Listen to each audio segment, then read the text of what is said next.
ನಮಸ್ಕಾರ ಸ್ನೇಹಿತರೆ, ಇವತ್ತಿನ ಅಡಿಗೆಯಲ್ಲಿ ಹಸಿ ಕಡಲೆ ಅಥವಾ ಹಸಿರು ಕಡಲೆಕಾಳು ಅಂತ ಹೇಳ್ತಾರೆ, ಅದು ಮತ್ತು ಬೆರಕೆ ಸೊಪ್ಪನ್ನು ಉಪಯೋಗಿಸಿ ಒಂದು ಒಳ್ಳೆ ಪಲ್ಯ ಮಾಡ್ತಾ ಇದ್ದೀನಿ.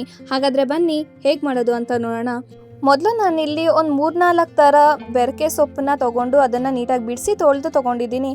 ನೆಕ್ಸ್ಟ್ ಇಲ್ಲಿ ನಾನು ಒಣಗಿರೋ ಅಂಥ ಹಸಿ ಕಡಲೆನ ತೊಗೊಂಡಿದ್ದೀನಿ. ಇದನ್ನು ಇಡೀ ರಾತ್ರಿ ನೆನೆಸಿಟ್ಟಿದ್ದೆ. ಒಂದು 3-4 ಗಂಟೆ ಆದರೂ ನೆನೆಸಿಡಬೇಕು, ಆವಾಗ ಬೇಗ ಬೇಯುತ್ತೆ. ಅದೇ ನೀವು ಹಸಿ ಕಡಲೆನ ತೊಗೊತಾ ಇದ್ದೀರಾ ಅಂದರೆ ನೆನೆಸೋ ಅವಶ್ಯಕತೆ ಇಲ್ಲ, ಹಾಗೆ ಬೇಗನೆ ಬೇಯುತ್ತೆ. 1 ವಿಸಿಲ್ ಕೂಗಿಸ್ಕೊಂಡ್ರೆ ಸಾಕು. ಈಗ ನಾನು ಇದಕ್ಕೆ ಕಾಳೆಲ್ಲ ಮುಳುಗೋಷ್ಟು ನೀರನ್ನ ಸೇರಿಸ್ಕೊಂಡು ಹಾಗೆ ಒಂದು ಸ್ವಲ್ಪ ಉಪ್ಪನ್ನು ಹಾಕ್ತಾ ಇದ್ದೀನಿ. ಈಗ ಕುಕ್ಕರ್ ಮುಚ್ಚಳ ಮುಚ್ಚಿ ಒಂದು 2 ವಿಸಿಲ್ ಇದನ್ನು ಕೂಗಿಸ್ಕೋತಾ ಇದ್ದೀನಿ. ಈಗ 2 ವಿಸಿಲ್ ಆಗಿದೆ, ನೋಡ್ಬೋದು ಕಾಳೆಲ್ಲ ಹೇಗೆ ಬೆಂದಿದೆ ಅಂತ. ನೋಡಿ, ಕಾಳು ಬೆಂದಮೇಲೆ ಈ ರೀತಿ ಆಗುತ್ತೆ. ಒಂದ್ಸತಿ ಚೆಕ್ ಮಾಡ್ಕೊಳ್ಳಿ, ಬೆಂದಿಲ್ಲ ಅಂದರೆ ಇನ್ನೊಂದು ವಿಸಿಲ್ ಕೂಗಿಸ್ಕೊಳ್ಳಿ.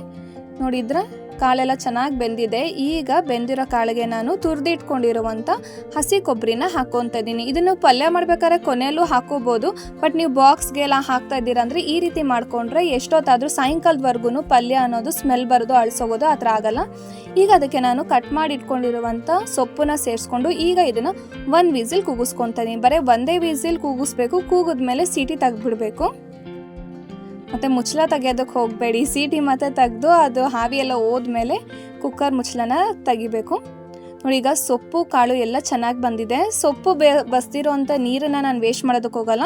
ನಾನು ಇಲ್ಲಿ ಈರುಳ್ಳಿ ಟೊಮೆಟೊ ಒಗ್ಗರಣೆ ಎಲ್ಲ ಹಾಕ್ಕೊಂಡಿದ್ದೀನಿ, ಅದಕ್ಕೆ ಇದನ್ನು ಬಗ್ಗಿಸ್ಕೊತಾ ಇದ್ದೀನಿ. ನೀವು ಅಷ್ಟೇ ಬಸ್ಸಾರು ಥರ ಮಾಡ್ಕೋಬೋದು ಅಥವಾ ರಸ ಥರ ಏನಾದರೂ ಮಾಡ್ಕೋಬೋದು, ಆದರೆ ಸೊಪ್ಪು ಬೆಳೆಸ್ದಿರೋ ನೀರನ್ನ ವೇಸ್ಟ್ ಮಾಡೋಕ್ಕೆ ಹೋಗಬೇಡಿ. ಈಗ ಪಲ್ಯಕ್ಕೆ ನಾನು ಬಾಣಲಿಗೆ ಒಂದು ಸ್ವಲ್ಪ ಎಣ್ಣೆ ಹಾಕ್ತಾಯಿದ್ದೀನಿ. ಎಣ್ಣೆ ಬಿಸಿ ಆದಮೇಲೆ ಒಂದು ಸ್ವಲ್ಪ ಸಾಸಿವೆ ಹಾಗೆ ಒಂದು ಸ್ವಲ್ಪ ಜೀರಿಗೆನ ಹಾಕ್ತಾಯಿದ್ದೀನಿ. ನೀವು ಬೇಕಿದ್ದರೆ ಇದಕ್ಕೆ ಒಂದು ಸ್ವಲ್ಪ ಜಜ್ಜಿ ಇಟ್ಕೊಂಡಿರೋ ಬೆಳ್ಳುಳ್ಳಿ ಹಾಕ್ಬೋದು, ಬಟ್ ನಾನಿಲ್ಲಿ ಹಾಕ್ತಾಯಿಲ್ಲ. ಇದಕ್ಕೆ ಖಾರಕ್ಕೆ ಬೇಕಾಗಿರೋ ಅಷ್ಟು ಹಸಿಮೆಣ್ಸಿಕಾಯಿ, ಒಂದು ಸ್ವಲ್ಪ ಕರಿಬೇವು ಹಾಗೆ 1 ಗಡ್ಡೆ ಈರುಳ್ಳಿನ ಸಣ್ಣದಾಗಿ ಕಟ್ ಮಾಡಿ ಹಾಕೋತಾ ಇದ್ದೀನಿ. ಹಾಕೊಂಡು ಇದನ್ನು ಸ್ವಲ್ಪ ಚೆನ್ನಾಗಿ ಫ್ರೈ ಮಾಡ್ಕೋಬೇಕು. ಈಗ ಇದಕ್ಕೆ ನಾನೊಂದು ಸ್ವಲ್ಪ ಉಪ್ಪನ್ನು ಹಾಕ್ತಾಯಿದ್ದೀನಿ. ಉಪ್ಪನ್ನು ನೋಡ್ಕೊಂಡು ಹಾಕಬೇಕು, ಯಾಕಂದರೆ ನಾವು ಕಾಳು ಬೇಯಿಸ್ಬೇಕಾದ್ರೂ ಕೂಡ ಕಾಳಿಗೂ ಉಪ್ಪು ಹಾಕಿದ್ವಿ ಅದರಿಂದ. ಈಗ ಈರುಳ್ಳಿ ಎಲ್ಲ ಫ್ರೈ ಆದಮೇಲೆ ನಾವು ಬಸ್ದಿಟ್ಕೊಂಡಿರೋಂಥ ಕಾಳು ಮತ್ತು ಸೊಪ್ಪನ್ನ ಇದಕ್ಕೆ ಹಾಕೋತಾ ಇದ್ದೀನಿ. ಇದನ್ನು ಮತ್ತೆ ಚೆನ್ನಾಗಿ ಮಿಕ್ಸ್ ಮಾಡ್ಕೊತಾ ಬನ್ನಿ. ನೀವು ಬೆರಕೆ ಸೊಪ್ಪಿಲ್ಲ ಅಂದರೆ ಬೇರೆ ಯಾವುದೇ ಸೊಪ್ಪನ್ನು ಬೇಕಾದ್ರೂ ಉಪಯೋಗಿಸ್ಬೋದು, ಅಥವಾ ಸೊಪ್ಪೇನೋ ಹಾಕ್ದಿರ ಬರೀ ಕಾಳಿನ ಪಲ್ಯ ಥರ ಹುಸ್ಲಿ ಥರ ಕೂಡ ಮಾಡ್ಕೊಂಡು ತಿನ್ಬೋದು. ತುಂಬಾ ರುಚಿಯಾಗಿರುತ್ತೆ, ತುಂಬ ಹೆಲ್ತ್ಗೆ ಒಳ್ಳೆಯದು.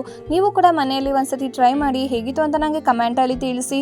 ವಿಡಿಯೋ ಇಷ್ಟ ಆಗಿದ್ರೆ ವಿಡಿಯೋಗೊಂದು ಲೈಕ್ ಕೊಡಿ, ನಿಮ್ಮ ಫ್ರೆಂಡ್ಸ್ ಆ್ಯಂಡ್ ಫ್ಯಾಮಿಲಿ ಮೆಂಬರ್ಸ್ ಜೊತೆ ಶೇರ್ ಮಾಡ್ತಾ ನನ್ನ ಚಾನಲ್ನ ದಯವಿಟ್ಟು ಸಬ್ಸ್ಕ್ರೈಬ್ ಆಗಿ ಫ್ರೆಂಡ್ಸ್. Thank you.